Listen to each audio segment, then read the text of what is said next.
दोस्तों नमस्कार, मैं हूं कल्याण सिंह चंदेल। स्वागत करता हूं अपने आपके ही YouTube चैनल साइंटिफिक नॉलेज में। आज की वीडियो में हम डिस्कस करने वाले हैं class 10th Hindi medium MP board के विद्यार्थियों के लिए अध्याय नंबर 5, जिसमें हम बात करेंगे पीरियोडिक क्लासिफिकेशन ऑफ एलिमेंट यानी तत्वों का आवर्ती वर्गीकरण। तो आज की वीडियो में हम बात करेंगे प्रश्न बैंक के उन प्रश्नों के उत्तरों के बारे में जो शायद आपके लिए बहुत इंपॉर्टेंट है, क्योंकि आपको पता है कि एग्जाम के कुछ ही दिन बचे हुए हैं, समय हमारे पास कम है और कम से कम समय में कितनी अच्छी तैयारी हम कर सकते हैं। तो वो आपका सही रास्ता जो आज के डेट में है वो है प्रश्न बैंक का अध्ययन। तो आपको पता है कि DPI ने आपके लिए प्रश्न बैंक जो है भेजा है।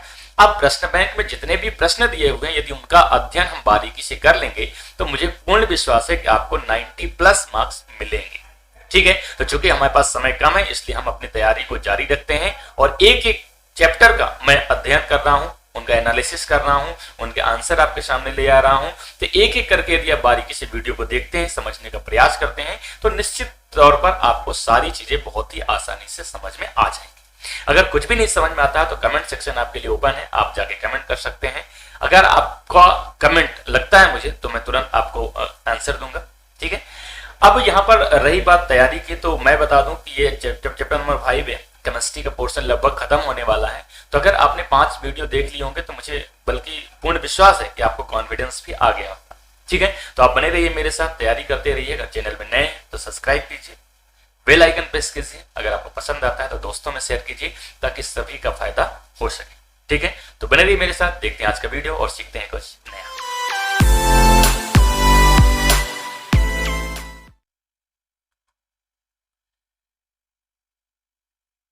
चलिए तो शुरू करते हैं आज का अध्याय। आज हम बात करेंगे अध्याय नंबर 5 की, जिसमें हम बात करेंगे तत्वों का आवर्ती वर्गीकरण। तो चूंकि आपको पता है कि यह 5वां चैप्टर है अध्याय का और सबसे ज्यादा इंपॉर्टेंट है। अगर हम केमिस्ट्री की लाइफ में कहते हैं तो बहुत ही ज्यादा इंपॉर्टेंट है। क्यों? क्योंकि जितनी भी केमिस्ट्री बनी हुई है वो इन्हीं 118 तत्वों से मिलकर बनी हुई है, जो कि इस आवर्त सारणी में यानी आवर्त सारणी के माध्यम से हम उसका अध्ययन करते हैं। तो यदि एक बार आवर्त सारणी हमारे समझ में आ जाती है, उनके गुणों में आवर्तिता क्या है या गुणों में परिवर्तन क्या होता है, अगर ये एक बार समझ में आ जाती है तो हमेशा के लिए केमिस्ट्री बिल्कुल मक्खन की तरह काम करती है। ठीक है, तो कोशिश करते हैं आज के इस चैप्टर का पोस्टमार्टम और करते हैं कुछ नया।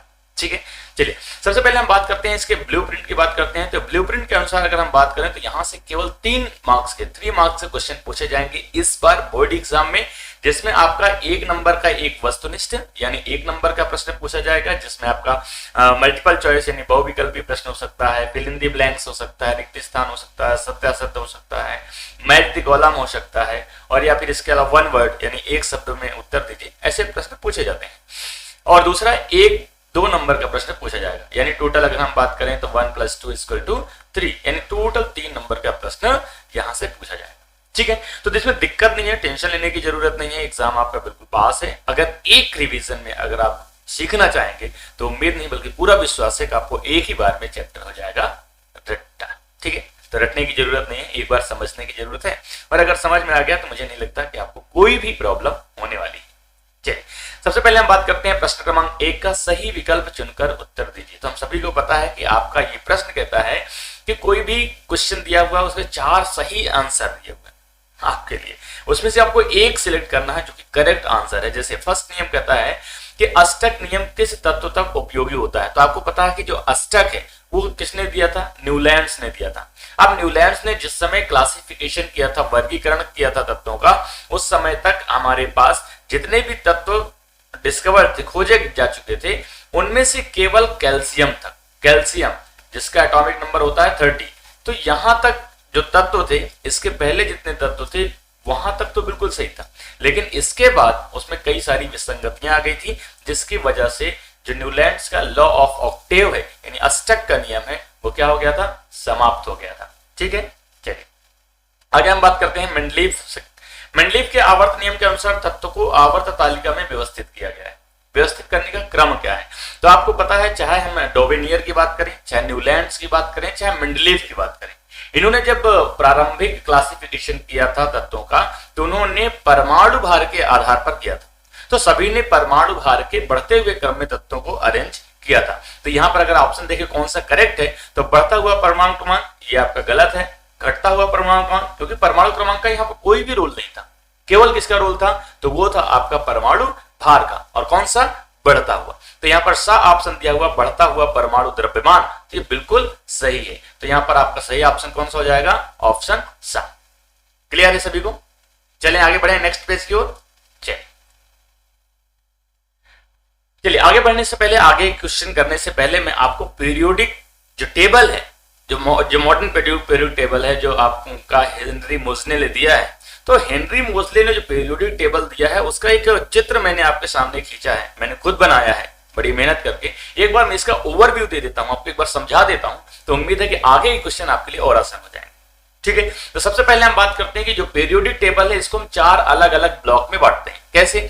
सबसे पहले हम बात करते हैं यहाँ पर S block element. S block element में उन तत्वों को रखा गया था जिनका अगर हम इलेक्ट्रॉनिक विन्यास करेंगे तो उनका जो अंतिम इलेक्ट्रॉन है वो एस उपकोष में आता है। आपको पता है 4 प्रकार के हमारे उपकोष होते हैं, एस होता है, पी होता है, डी होता है, एफ होता है। तो अगर किसी भी तत्व का इलेक्ट्रॉनिक विन्यास करने पर अंतिम इलेक्ट्रॉन एस उपकोष में जाता है तो ये एस ब्लॉक के एलिमेंट हो जाएंगे। अगर पी उपकोष में जाता है तो ये पी ब्लॉक के एलिमेंट्स हो जाएंगे। अगर डी ब्लॉक में जाता है तो डी ब्लॉक के एलिमेंट्स हो जाएंगे। और अगर एफ उपकोष में जाता है तो आपको कौन सा हो जाएगा, एफ ब्लॉक के तत्व कहे जाएंगे। तो पहली चीज आपको क्लियर हो गई कि पूरी पीरियोडिक टेबल को 4 ब्लॉकों में डिवाइड किया गया है, बांटा गया है। किस बेस पर? उनके इलेक्ट्रॉनिक विन्यास के आधार पर। फिर से बता देता हूं कि इलेक्ट्रॉनिक विन्यास करने पर किसी भी तत्व का जो अंतिम इलेक्ट्रॉन है जिस उपकोष में जाता है उसी ब्लॉक का तत्व माना जाता है। ठीक है, दूसरी बात अगर हम देखें तो इसमें 7 लाइनें कौन कौन सी हैं, 1 2 3 4 5 6 7। ये जो 7 पैरेलल लाइनें हैं इन्हें हम बोलते हैं आवर्त। क्या बोलते हैं? आवर्त। तो आपसे पूछा जाएगा भैया कि मॉडर्न पीरियोडिक टेबल यानी आधुनिक आवर्त सारणी में कितने आवर्त हैं, तो सिंपली आप बता सकते हैं कितने हैं भैया, तो वो है आपके 7। दूसरा, अगर हम ऊर्ध्वाधर कॉलम की बात करें, ठीक है, तो वो कितने हैं, तो आप गिन सकते हो 1 2 3 4 5 6 7 8 9 10 11 12 13 14 15 16 17 और ये 18, यानी टोटल 18 है। तो ये जो 18 है इन्हें हम क्या बोलते हैं, ग्रुप या समूह। आपसे पूछा जाए कितने हैं, तो टोटल कितने हैं, 18। क्लियर है? तीन चीजें क्लियर हो गई। चलिए अगला, इससे रिलेटेड और प्रश्न क्या पूछा जाता है, तो पूछा जाता है कि किसी आवर्त में कितने कुल तत्व हैं। तो आप देखो अगर हम पहले आवर्त की बात करें तो पहले आवर्त में एक हाइड्रोजन हो गया और दूसरा हीलियम हो गया, यानी टोटल कितने हैं, 2 तत्व हैं। अगर दूसरे आवर्त की बात करें तो लिथियम बेरिलियम 2 2 4 2 6 2 8 8 एलिमेंट्स हो गए, 8 तत्व हैं। तीसरे में कितने हैं, इसमें भी 8 है। चौथे में कितने हैं, 1 2 3 4 5 6 7 8 9 10 11 12 13 14 15 16 17 18 18। एक आगे वाले में, इसमें भी 18 है। अब आपको लग रहा होगा कि छठे और 7वें आवर्त में भी कितने तत्व हैं, 18, लेकिन ऐसा नहीं है। क्यों नहीं है, ध्यान से देखना, बहुत बारीकी से समझने की कोशिश करना। इसमें कितने हैं, तो इसमें आपके 32 यानी 32 है और यहां पर भी 32। अब आपको लग रहा होगा 32 कैसे है, गिनने में तो 18 ही लग रहे हैं, तो कैसे देखेंगे।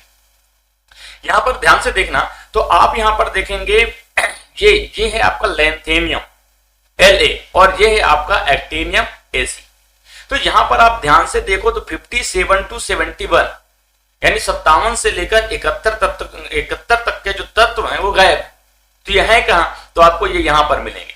यहां पर ध्यान से देखिए, ये 57 58 59 60 61 62 63 64 65 66 67 68 69 70 71। ठीक है, अब यहां पर 2 चीजें समझने वाली, कौन सी? पहली चीज तो ये है कि यहां पर अगर हम तत्व को मैं गिनने की कोशिश करता हूं, देखना 1 2 3 4 5 6 7 8 9 10 11 12 13 14 15 16 17 और फिर इसके बाद 18 19 20 21 22 23 24 25 26 27 28 29 30 31 और 32। ये आपके 32 तत्व। और यही चीज इसके जस्ट नीचे यहां पर आप देखिए एक्टिनियम 89 to 103 89 से लेकर 103 तक। तो यहां पर गिनो 1 2 3 4 5 6 7 8 9 10 11 12 13 14 15 16 17 और यहां से 18 19 20 21 22 23 24 25 26 27 28 29 30 31 32 यानी 32 तत्व यहां पर। ठीक है, तो ये कंसेप्ट क्लियर हो गया। अब आपको एक चीज और ध्यान में आई होगी कि जब हम तत्वों का इलेक्ट्रॉनिक विन्यास करते हैं तो किस तत्व में कितने उपकोष रहते हैं, कितने कोष रहेंगे और कितने तत्व रहेंगे। तो वहां पर आपने पढ़ा होगा 2, 8, 8, 18, 18, 32 पढ़ा, 2n²। आगे पढ़ेंगे, क्लियर हो गए, तीन चीजें क्लियर हो गई। अब चौथी चीजें ध्यान से देखना। तो यहां पर देखो अलग अलग कलर में दिया हुआ है। हाइड्रोजन की बात करें तो हाइड्रोजन एक अपवाद है आज भी, यानी आवर्त सारणी में आज भी अपवाद है। उसका रीजन ये है कि जो प्रथम समूह है, फर्स्ट समूह है, उसमें जो तत्व है वो सभी क्या है, मेटल्स, बट हाइड्रोजन क्या है, गैस है, नॉन मेटल, फिर भी उसके ऊपर रखा हुआ है। ये कारण आज तक स्पष्ट नहीं हुआ है। चलिए, इसके अलावा अगर हम देखें तो जो आपका फर्स्ट ग्रुप है इसे हम क्या बोलते हैं, इसे हम बोलते हैं क्षारीय धातु में। क्या बोलते हैं भैया, क्या बोलते हैं, क्षारीय धातु में। अगली वाले क्या बोलते हैं, इसको बोलते हैं क्षारीय मृदा धातु में। मैं सिर्फ वही बताऊंगा जो आपके मतलब की है ना, टेंशन मत लेना। क्षारीय मृदा धातु में, क्योंकि मिट्टी के अंदर पाए जाते हैं इसलिए मृदा धातु में बोलते हैं। ये जो लास्ट वाला है जिसमें helium, neon, argon, krypton, xenon, radon ये सब है, इनको हम बोलते हैं उत्कृष्ट, उत्कृष्ट गैस है, या इसी को हम बोल सकते हैं दूसरी भाषा में अक्रिय गैस, या अंग्रेजी में इसको हम बोलते हैं नोबल गैस।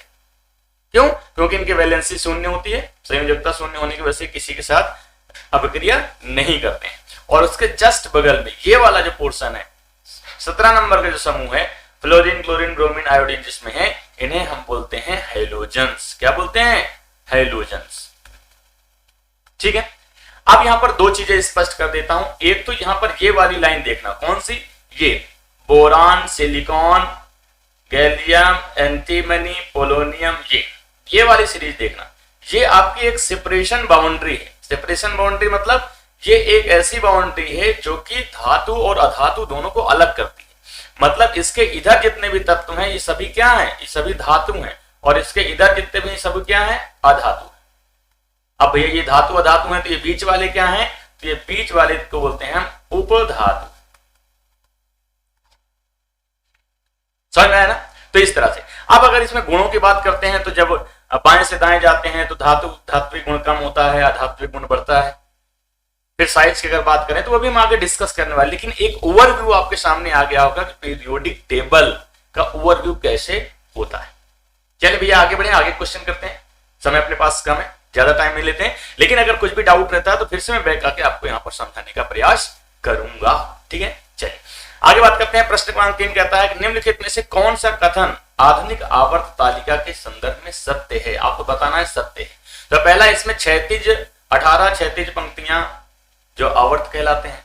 तो भैया जो आवर्त कहलाते हैं वो क्षैतिज नहीं, ऊर्ध्वाधर होते। गलत हो गया, 18 नहीं होते, कितने होते हैं आवर्त, 7 होते हैं। इसमें 7 ऊर्ध्वाधर स्तंभ हैं जो कि आवर्त कहलाते हैं, ये भी गलत है। ऊर्ध्वाधर मतलब ऊपर से नीचे, और 7 ये भी गलत है। इसमें 18 ऊर्ध्वाधर स्तंभ हैं जो समूह कहलाते हैं, बिल्कुल इन्हें समूह कहते हैं। 7 क्षैतिज पंक्तियां हैं, क्षैतिज पंक्तियां बिल्कुल हैं लेकिन इन्हें समूह नहीं कहते, बल्कि क्या बोलते हैं इनको हम बोलते हैं आवर्त। अभी जस्ट हमने यहां पर सीखा है। ठीक है, मुझे लगता है आपको आसानी से समझ में आ गया होगा। चले चलिए, टेंशन नहीं लेना भैया, धीरे धीरे पढ़ते रहो। समय आपके पास बहुत ज्यादा नहीं है, लेकिन मुझे लगता है अगर कंसंट्रेशन से पढ़ोगे तो एक बार से ज्यादा दोबारा पढ़ने की जरूरत नहीं है। आधुनिक आवर्त सारणी में सभी तत्वों को रखा गया है। आधुनिक आवर्त सारणी में सभी तत्वों को रखा गया है। कैसे, तो मैंने बताया था कि आधुनिक आवर्त सारणी, मैंने बताया था चाहे डोमेनियर हो, चाहे न्यूलैंड्स हो, चाहे मेंडलीव हो, इन्होंने जो कह सकते हैं कि जो वर्गीकरण का आधार लिया था वो परमाणु भार लिया था। ठीक है, लेकिन केवल जो आधुनिक आवर्त सारणी है जो हेनरी मोजले ने दिया है वो किस आधार पर दिया हुआ है, वो परमाणु क्रमांक के आधार पर दिया। और परमाणु क्रमांक के कैसे, बढ़ते परमाणु क्रमांक के आधार पर दिया है। तो ये आपका ऑप्शन सही हो जाएगा। ये भी गलत है, ये भी गलत है और ये भी गलत है। समझ में आ गया सभी। चलिए आगे चलते हैं। चलिए हम बात करते हैं 5 प्रश्न क्रमांक 5 के। तो यहां पर आवर्त सारणी में बाएं से दाएं जाने पर, बाएं से दाएं मतलब ऐसे जाने पर प्रवृत्तियों के बारे में कौन सा कथन असत्य है। ध्यान से देखना, असत्य बताना है। तो तत्वों के धात्विक प्रकृति घटती है। तो धात्विक प्रकृति घटती है, बिल्कुल सही बात है। मैंने बताया था इधर जो है लेफ्ट साइड में क्या है, यहाँ पर धातु है, यहाँ पर अधातु है। ठीक है, सॉरी अधातु है। तो यहां से यहां जाते हैं, धात्विक प्रकृति क्या घटेगी जबकि अधात्विक प्रकृति बढ़ेगी। तो ये आपका सही है। संयोजकता इलेक्ट्रॉनों की संख्या बढ़ जाती है, तो यह भी बिल्कुल सही है। अगर हम बात करेंगे सभी समूहों की, तो इसमें 1 है, इसमें 2 है, इसमें 3 है, इसमें 4 है, यानी जो संयोजी इलेक्ट्रॉन है उनकी संख्या बढ़ जाती है, तो ये भी सही है। परमाणु क्रमांक से इलेक्ट्रॉन का त्याग करते हैं, आसानी से त्याग करते हैं, तो ये भी बिल्कुल सही है, क्योंकि परमाणु क्रमांक जो इनका एक वैलेंस इलेक्ट्रॉन है आसानी से त्याग देगा। 2 में लगेगा ज्यादा एनर्जी देनी पड़ेगी, 3 है तो ज्यादा एनर्जी देनी पड़ेगी, 4 है तो और ज्यादा देनी पड़ेगी, तो यहाँ पर सबसे आसानी से त्यागता है। फिर थोड़ा सा मेहनत लगती है, थोड़ा सा बल लगता है, थोड़ा सा बल लगता है, तो यहाँ पर कहता है परमाणु आसानी से इलेक्ट्रॉन त्याग करते हैं। तो जब बाएं से दाएं जाएंगे तो आसानी से नहीं त्यागेंगे, मतलब ये गलत। इनके ऑक्साइड अधिक अम्लीय होते हैं, तो आपको पता है कि जब हम इधर से इधर जाते हैं तो अधातु मिलते हैं, और अधातु जब ऑक्सीजन से रिएक्ट करते हैं तो कैसे बनाते हैं, अम्लीय बनाते हैं, तो ये अभी आपका सही है। तो चूंकि आपसे असत्य पूछा जा रहा है, तो यहाँ पर ऑप्शन सी आपका सही माना जाएगा। ठीक है, समझ में आ गया। चलिए आगे बढ़ते हैं। चलिए अब हम बात करते हैं प्रश्न क्रमांक 2 की, रिक्त स्थानों की पूर्ति कीजिए। कहता है कि आधुनिक आवर्त सारणी में बाएं से दाएं जाने पर विद्युत ऋणात्मकता बढ़ती है। अगर हम बात करते हैं विद्युत धनात्मकता तो घटती है, अगर विद्युत ऋणात्मकता कहेंगे तो बढ़ती है। उत्कृष्ट गैसों को पता देर से क्यों चला, क्यों, क्योंकि ये अक्रिय होती है। भाई जो अक्रिय होगा किसी से अभिक्रिया नहीं करेगा तो कैसे पता चलेगा, जो अक्रिय होगा किसी से अभिक्रिया नहीं करेगा तो कैसे पता चलेगा। ऐसे ही क्लास में भी होता है, अगर 50 स्टूडेंट होंगे तो 2-4 अक्रिय स्टूडेंट होते ही, जिसे हम नोबल स्टूडेंट कह सकते हैं। ना वो किसी से प्रश्न पूछते हैं, ना वो हाँ बोलते हैं, ना तो ना बोलते हैं, ना तो उनसे कोई मतलब है, तो टीचर को पता नहीं चलता वो क्लास में है भी कि नहीं। अगर बाहर कहीं मार्केट में गलती से टकरा भी गया तो यही होता है कि अपन जानते ही नहीं कौन है। ठीक है, तो ऐसा इनके साथ भी होता, अक्रिय है, किसी से रिएक्ट करते नहीं है, तो इनके बारे में जानकारी भी बहुत देर से पता चली। आगे प्रश्न की बात करते हैं, आधुनिक आवर्त सारणी में कितने समूह होते हैं। तो मैंने अभी जस्ट आपको बताया था कितने समूह होते हैं, 18, और आवर्त कितने होते हैं, 4। किसी कोष में इलेक्ट्रॉनों की अधिकतम संख्या निकालने का सूत्र क्या है, तो ये होता है 2n²। अब 2n² का मतलब n मतलब होता है कोष, तो आपको पता है कोष कितने हैं, k, l, m और n। तो k की वैल्यू n, 2, 3 और 4। अगर हम इस फॉर्मूले का प्रयोग करेंगे तो फॉर्मूले का प्रयोग 2n², फॉर्मूला क्या है 2n², यानी 2 × 1 का स्क्वायर कितना हो जाएगा, 2। दूसरे में देखेंगे तो 2 × 2 का स्क्वायर, यानी 2 दूनी 4 दूनी 8। अगर हम तीसरे के देखेंगे तो 2 × 3 का स्क्वायर कितना हो जाएगा, 3 × 3 = 9 दून 18। अगर हम चौथी की बात करेंगे तो 2 × 4 का स्क्वायर, 4 × 4 = 16 दून 32। तो ये आपका सूत्र है कि किस कोष में अधिकतम इलेक्ट्रॉन कितने होंगे। समझ में आ गया सभी को। चले आगे बढ़ते हैं। आवर्त में बाएं से दाएं जाने पर परमाणु त्रिज्या, आवर्त में बाएं से दाएं जाने पर परमाणु त्रिज्या, परमाणु त्रिज्या क्या होती है भैया, परमाणु त्रिज्या होती है कोई भी परमाणु का जो नाभिक है उससे अंतिम इलेक्ट्रॉन के बीच की जो दूरी होती है, इसे क्या बोलते हैं, परमाणु त्रिज्या। तो जब बाएं से दाएं ओर जाएंगे, बाएं से दाएं हो जाएंगे, परमाणु त्रिज्या क्या होती है, अब घटती है। अब घटती क्यों है, ये विषय थोड़ा सा बड़ा है, क्यों घटती है ध्यान से सुनना।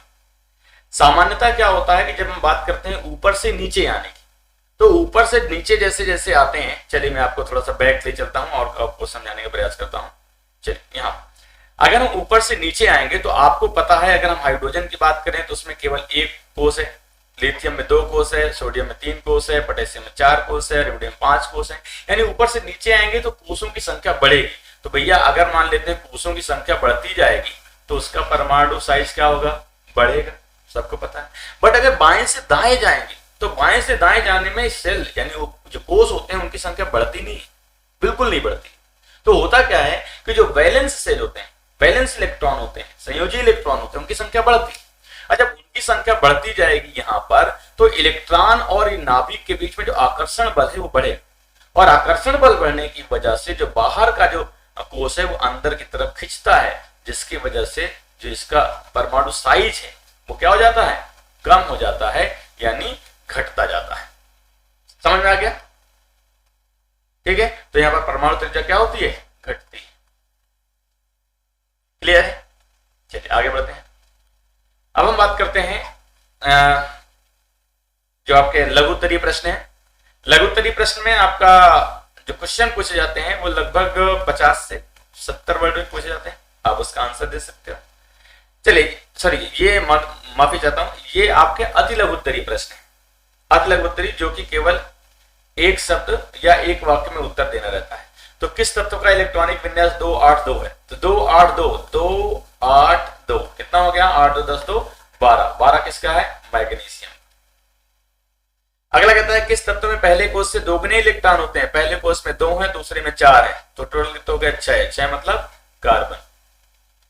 तीसरा प्रश्न कहता है तत्वों के वर्गीकरण का अष्टक का नियम। अष्टक का नियम किसने दिया था? मैंने बताया था। आप ध्यान बताओ भैया, कौन सा था? न्यूलैंड। अष्टक का नियम दिया था। तत्वों के वर्गीकरण का त्रिक नियम किसने प्रतिपादित किया था? तो वो डॉबेनियर ने किया था। आधुनिक आवर्त नियम। आधुनिक आवर्त नियम कहता है तत्वों के भौतिक एवं रासायनिक गुण उसके परमाणु क्रमांक के आवर्ती फलन होते हैं। क्या होते हैं भैया? आवर्ती फलन होते हैं। अब आवर्ती फलन मतलब ये होता है कि एक निश्चित अंतराल के बाद इनके गुणों में आवर्तिता होती है, यानी गुणों में समानता होती है, उसको हम बोलते हैं आवर्ती फलन। क्लियर है? चलें आगे बढ़े। चलिए अब हम बात करते हैं लघुत्तरीय प्रश्न की, जिसकी अभी जस्ट बात कर रहा था। 50-70 वर्ड में आपको आंसर देना है। पहला प्रश्न कहता है आधुनिक आवर्त सारणी में मेंडलीव की आवर्त सारणी के तत्वों की व्यवस्था में क्या अंतर है? तो आधुनिक आवर्त सारणी और मेंडलीव की आवर्त सारणी की अगर हम बात करें तो दोनों में ग्रुप्स यानी जो समूह है उनका अंतर था। यानी जो आपका आधुनिक आवर्त सारणी है तो उसमें आपको समूह कितने हैं? 18 है, जबकि इनके में 8 थे और उसमें भी सब ग्रुप थे। ठीक है, तो ये पहली अंतर है। दूसरा अगर हम बात करें तो जो आधुनिक आवर्त सारणी है ये परमाणु क्रमांक के बढ़ते क्रम में है, जबकि मेंडलीव की आवर्त सारणी क्या है? परमाणु भार के बढ़ते क्रम में। समझ में आया? चलिए आगे बात करते हैं। डोबेनियर के वर्गीकरण की 2 सीमाएं। सीमाएं मतलब होता है कमियां। कौन कौन सी कमियां थी जिसकी वजह से खत्म हो गया था? तो पहली चीज है कि इन्होंने अपने आवर्त सारणी में केवल 9 तत्व, यानी 3-3 के 3 ग्रुप बनाए थे, तो टोटल 9 तत्वों को क्या किया था? डिफाइन किया था। सबसे पहली कमी थी। दूसरी कमी ये थी कि जब हम बात करते हैं इनके परमाणु भार के बढ़ते हुए क्रम में, तो परमाणु भार के बढ़ते हुए क्रम की वजह से ही 9 से ज्यादा जो है तत्वों को इन्होंने खोज नहीं की थी, जिसकी वजह से इसको समाप्त कर दिया गया था। अब न्यूलैंड्स की बात करते हैं। न्यूलैंड्स का अष्टक नियम की 2 सीमाएं। इसकी क्या कमियां थी? तो इसकी पहली कमी तो ये थी कि ये केवल कैल्शियम तक काम करता था, इसके बाद के तत्वों पर अप्लाई नहीं होता था। ठीक है। अगली इसकी जो मेन कमी थी वो ये थी कि इन्होंने बोला था कि हर 8वां एलिमेंट पहले तत्व से बिल्कुल सेम रहे, बट ऐसा नहीं था, जिसकी वजह से ये भी क्या हो गया? समाप्त कर दिया गया। ठीक है, आगे चले। प्रश्न क्रमांक 4 कहता है उत्कृष्ट गैसों को पृथक समूह में क्यों रखा गया? तो उत्कृष्ट समूह मतलब होता है 18 नंबर। 18 नंबर मतलब जिसे हम बोलते हैं अक्रिय गैस, अक्रिय स्टूडेंट जिसे कहते हैं। ठीक है, क्यों रखा गया? उसका रीजन ये है कि भैया जब ये किसी से अभिक्रिया कर ही नहीं सकते हैं, किसी से रिएक्ट कर ही नहीं सकते, किसी से कोई मतलब रखते नहीं है, तो इनको साइड में ही रखना ठीक। और फिर आधुनिक आवर्त सारणी के नियम के अनुसार ये परमाणु क्रमांक के बढ़ते हुए क्रम में रखना है, तो वहां पर भी फिट बैठते हैं। और सभी एक ग्रुप में इसलिए भी रखे गए हैं क्योंकि इनके जो गुणों में है समानता है, इसलिए हम इसको अलग से रखते हैं। अब हम बात करते हैं आधुनिक आवर्त सारणी द्वारा किस प्रकार से मेंडलीव की आवर्त सारणी की विसंगतियों को दूर किया गया। तो पहला है कि आधुनिक आवर्त सारणी जो है परमाणु क्रमांक के बढ़ते हुए क्रम में है, जबकि मेंडलीव की आवर्त सारणी परमाणु भार के बढ़ते हुए क्रम में। तो अगर परमाणु भार के बढ़ते हुए क्रम की बात करें तो यहां पर जो आइसोटोप होते हैं, आइसोटोप मतलब समस्थानिक होते हैं, जैसे 1H1, 1H2, 1H3। अब यह हाइड्रोजन के 3 समस्थानिक। पहले वाले समस्थानिक का परमाणु भार 1 है, दूसरे का 2 है, तीसरे का 3 है। तो जब परमाणु भार के बढ़ते हुए क्रम में लिखेंगे तो हाइड्रोजन को 3 अलग अलग स्थान देने पड़ेंगे, जो कि संभव नहीं था। ठीक है, क्योंकि इस तरह से सिर्फ हाइड्रोजन तो है नहीं, ऐसे बहुत सारे तत्व हैं जिनके बहुत सारे समस्थानिक। तो फिर क्या करना? तो इन्होंने कहा परमाणु क्रमांक के बढ़ते हुए क्रम में। तो जब परमाणु क्रमांक के बढ़ते हुए क्रम में रखा गया तो इनका तीनों का परमाणु क्रमांक सेम है, अर्थात इनको केवल एक स्थान दिया और संतुष्ट कर दिया। क्लियर हो गए? चलिए दूसरी अगर हम बात करें तो मेंडलीव ने जब आवर्त सारणी को रखा था परमाणु भार के बढ़ते हुए क्रम में, तो जब इनका आवर्त सारणी देखा गया तो इन्होंने क्या किया कि परमाणु भार के बढ़ते हुए क्रम में भी थोड़ा बहुत फेरबदल कर दिया। क्यों कर दिया? उसका रीजन था कि जब उन्होंने बोला कि एक समूह के तत्वों के गुणों में अब मतलब समानता है, लेकिन ऐसा तो दिखा नहीं, तो वहां पर इन्होंने फेरबदल किया, जो कि यहाँ पर बिल्कुल करने की आवश्यकता नहीं है, क्योंकि आपको पता है कि अगर परमाणु क्रमांक के आधार पर व्यवस्थित करते हैं तो इनके जो वैलेंस इलेक्ट्रॉन है वो सेम होंगे। जब वैलेंस इलेक्ट्रॉन यानी संयोजी इलेक्ट्रॉन बराबर रहेंगे तो इसका मतलब उनका क्या होगा? तो उनका जो गुण है वो भी बिल्कुल सेम हो जाए। ठीक है, तो इस तरह से जो भी उसमें विसंगतियां थी, जो भी उसमें कमियां थी, उन सारी कमियों को दूर कर दिया गया है। आगे हम बात करते हैं, लास्ट क्वेश्चन की बात करते हैं। तो ऐसे 4 तत्वों के नाम लिखिए जिनके बाह्यतम कक्ष में 1 इलेक्ट्रॉन पाया जाता है। तो भैया कौन है? तो उसमें आप पहला वाला जो समूह है, पहला समूह ले लो, जिसमें आपका हाइड्रोजन है, हाइड्रोजन के बाद लिथियम है, सोडियम है, पोटेशियम है, रुबिडियम है। ये सभी तत्वों के क्या है, लास्ट में 1 इलेक्ट्रॉन पाया जाता है, जिसकी वजह से इन सबको एक समूह में रखा गया। तो 4 तत्वों के नाम लिखना। अब देखिए प्रश्न कितना आसान है, ये प्रश्न कितना 2 नंबर का पूछा गया, 4 तत्व पूछे गए हैं, तो आधे नंबर का एक प्रश्न। इस तरह से आप पूरे पूरे 2 नंबर ले सकते हैं। ठीक है, तो भैया इस तरह से ये रहा आपका केमिस्ट्री वाला जो पार्ट है, केमिस्ट्री का जो पार्ट है, यानी रसायन शास्त्र का जो पार्ट है, क्लास 10th का एमपी बोर्ड का, यहां से ये समाप्त होता है। और इसे हमने कोशिश की है कि हिंदी मीडियम में कवर करें आपके एग्जाम की दृष्टि से। क्वेश्चन बैंक में जितने भी क्वेश्चन थे चैप्टर वाइज हमने उनको सारी क्लियर कर लिया है। मुझे नहीं लगता कि कोई भी डाउट यहाँ पर रह गया हो। अगर कुछ भी डाउट रह जाता तो आप मुझे कमेंट सेक्शन में लिख सकते हैं, मैं कोशिश करूंगा कि उन सारी कमियों को दूर कर।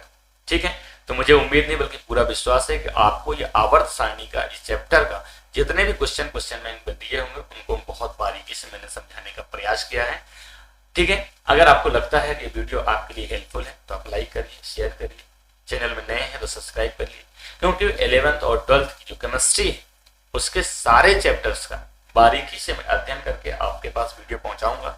और आप 11th 12th में भी केमिस्ट्री पढ़ेंगे तो आपके लिए बहुत ही हेल्पफुल रहेगा। इसके अलावा एक्टिविटी बेस्ड लर्निंग की अगर हम बात करते हैं, साइंस के एक्सपेरिमेंट की बात करते हैं, जादू नहीं विज्ञान की बात करते हैं, तो ऐसे कई सारे टॉपिक्स पर मैं वीडियो लेके आता रहता हूं। तो चैनल को सब्सक्राइब करिए और बेल आइकन प्रेस करना ना भूलिए। ठीक है, तो thanks for watching the video, bye bye, take care, मिलते हैं नेक्स्ट वीडियो में। जय हिंद।